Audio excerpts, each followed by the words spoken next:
c'est une fiction, mais évidemment il y a des éléments du vécu dans toute fiction.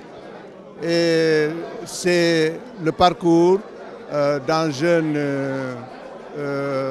Foutanké du village à l'Occident, en passant par la grande ville. Et donc il y a cet aspect d'abord de relation entre les frères, aînés, puis nés, etc. Et il y a un autre aspect, disons, politique, de connaissance des mouvements politiques de l'époque. Et enfin, il y a cette rencontre de l'Occident. Donc c'est essentiellement ça, et un retour au village. Il y a des éléments du vécu, il y a des éléments de ma vie que j'ai rencontrés et qui sont dans le livre, mais ce n'est pas autobiographique. Bon, la nécessité, c'est l'envie de sortir des idées qu'on a brassées pendant toute la jeunesse et qui vous talonnent toute notre vie. Et donc ça fait un soulagement d'écrire. Le livre de Cheikh Hamidou Kane, c'est vraiment un monument. C'est une référence.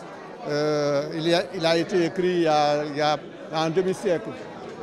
C'est parmi nos références à nous, les gens de ma génération.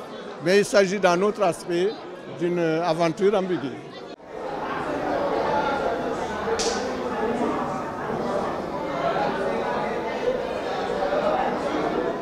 Il est un des acteurs marquants de mai 68 au Sénégal.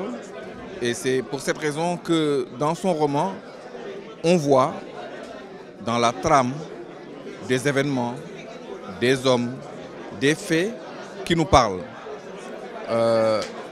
Dans le même temps, le livre ayant été préfacé par l'auteur Cheikh Hamidou Kane, nous voyons cette problématique de l'enracinement, du déracinement et de l'ouverture qui a traversé plusieurs générations d'Africains, notamment de notre région ouest-africaine, se reposer avec, pour ce qui concerne le livre de Ndiawar Kane, un choix volontaire pour l'enracinement plus que l'ouverture.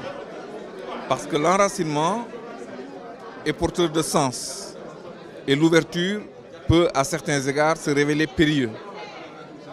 Il nous montre que l'enracinement dans nos cultures traditionnelles authentiques peuvent permettre de vivre dans le monde tout en n'étant pas coupés de nos univers.